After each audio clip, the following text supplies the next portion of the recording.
Cheers everyone. Okay, let's talk mini chassis a little bit.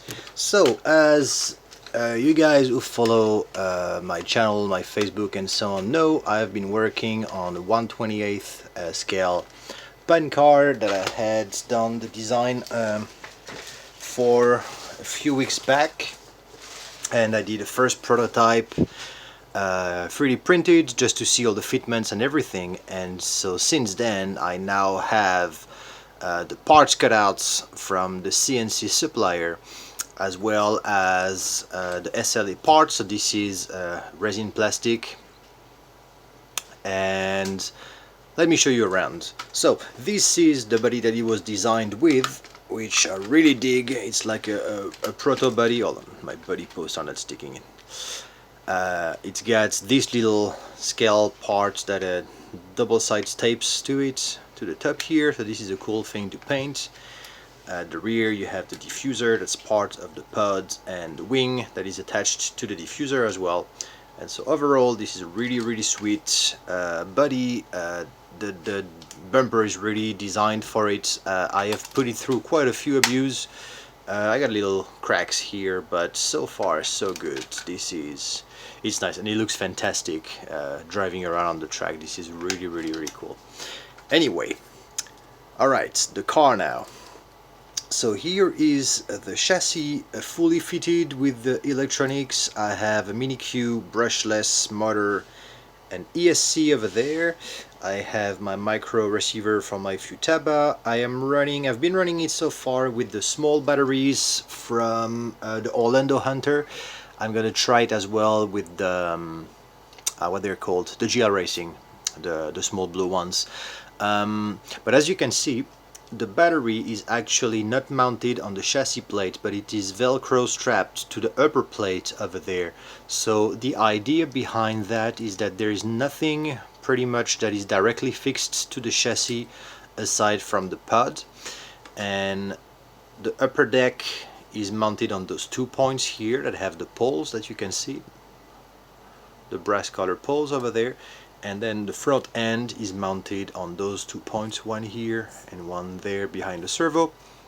So that means the entire surface of the chassis can flex really freely. It doesn't have any direct weights onto it, and it's really free to move between this flex cut here for the front over there, and you see the what would be a T-plate, but it's actually more of a U-shape or a V-shape, goes all the way to the front there. So there is really a good amount of travel up and down for the spring, for the suspension I mean, without too much down travel of the lower plate over there.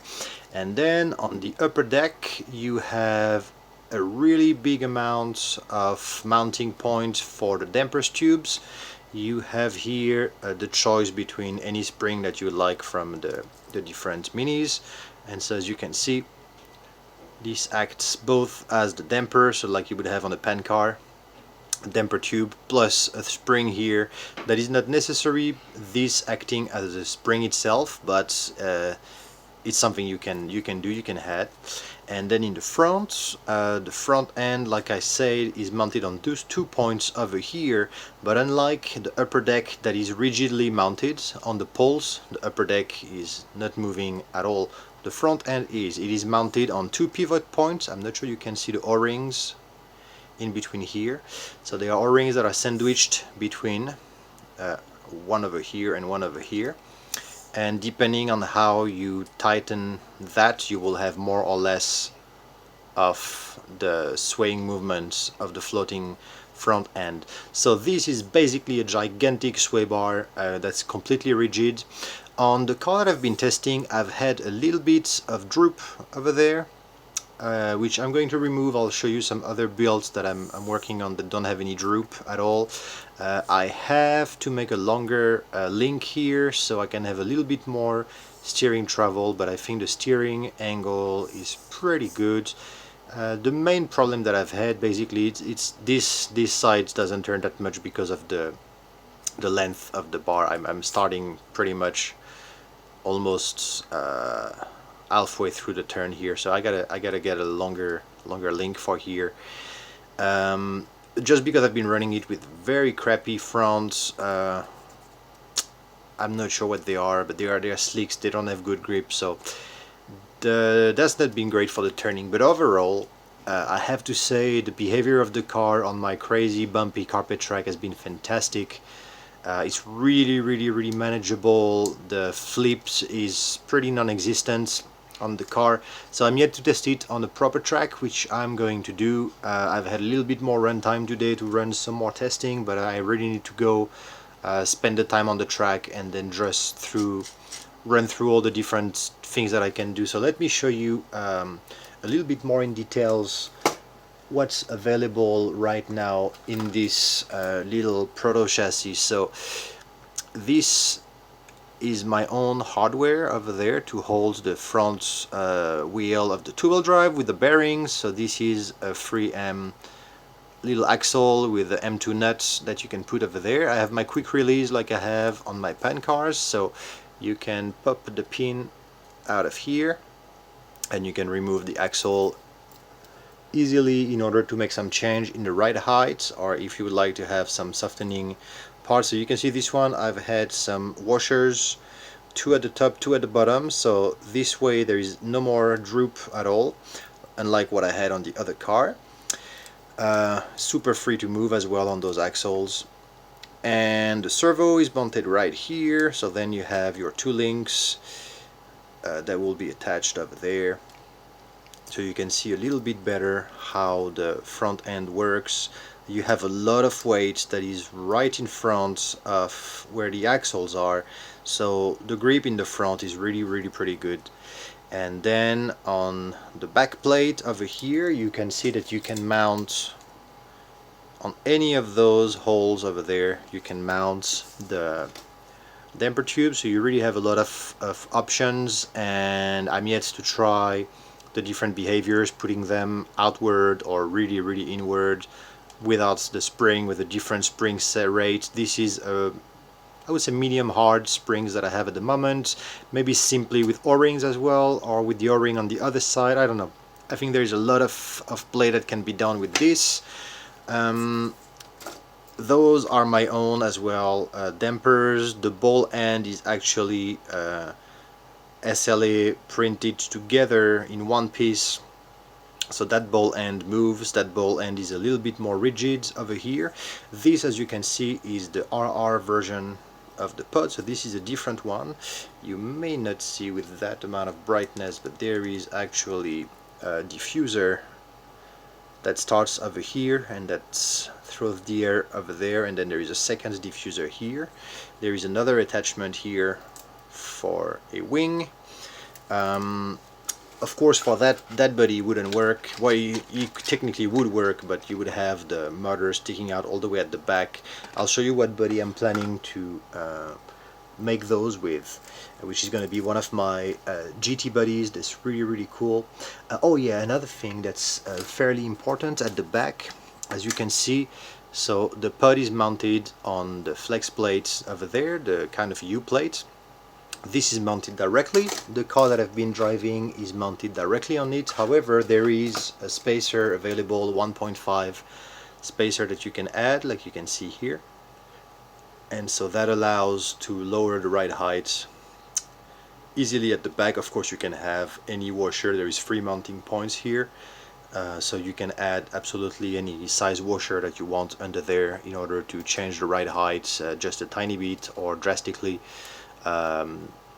Those are 1.5 mm, and I think they're going to come directly like that, and after I think it's going to be a matter of where you drive and the style of driving that you like. And so as you can see, the only difference here of course is just the pod. The axle is exactly at the same wheelbase. The wheelbase for that car is a 98. It's pretty much the same dimensions as the AMR. I'll show you what's the width, but that's a 98 mil. See, it's slightly wider, maybe 1 mm on each side, and in the front is going to be pretty similar than the back. It's pretty much the same as the AMR.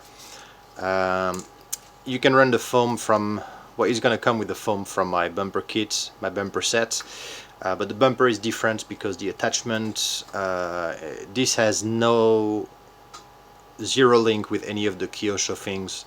So the bumper set that I have, you can mount my bumper set or any Kyosho or Kyosho compatible bumpers on those cars. This car is just something on its own. It just comes with the body post. It's not going to be for the auto scale range at all, and it is going to be one set that is going to be coming this way with the MR pods. And let me show you the other body that I'm planning to make for the RR.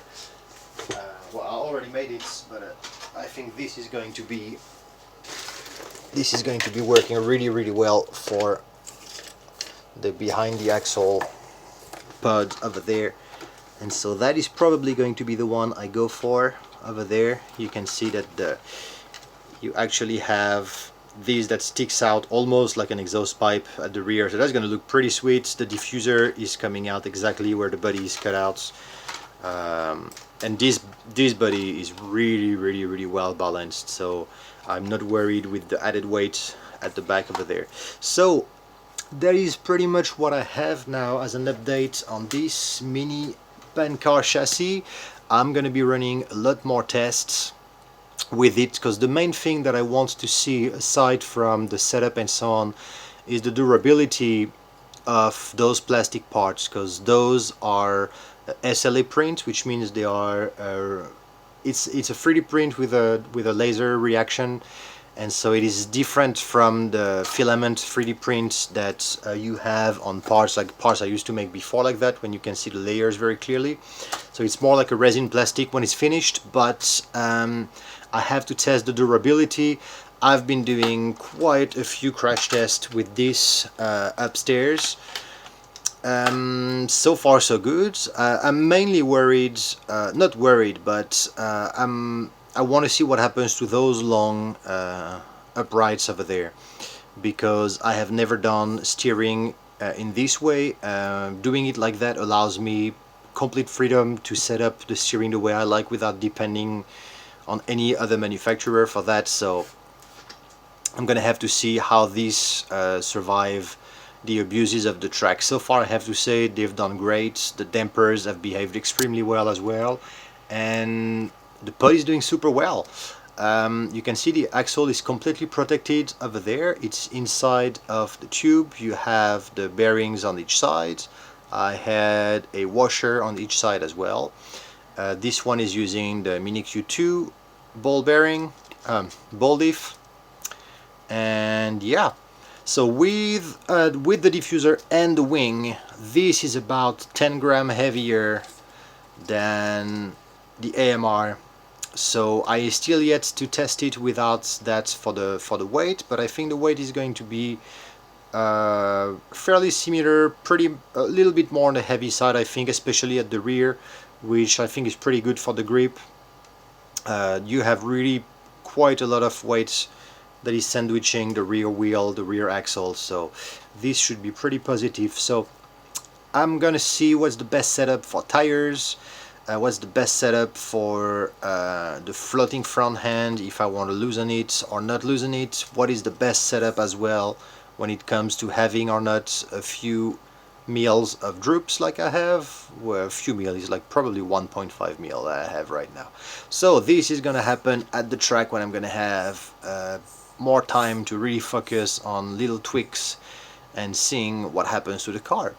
But in a nutshell, this is where the prototype is for the PCOO, my 128 pancar chassis. I'm super excited about this project, so I hope other people are as well. And I'm pre-building a few of those that I'm going to probably release early on the site. Well, with a naked body. I don't know if I'm going to go with the electronics. The electronics I'm running in these cars come up to about 34-35 US, I think, for the brushless combo, brushless motor and ESC. So I have the servo for them. I am not sure. Let me know if you think it should have it or not. So on that note, I'll leave you on the look of this beautiful red prototype and hope you get some inspiration for your day. Alright, see you later. Bye bye.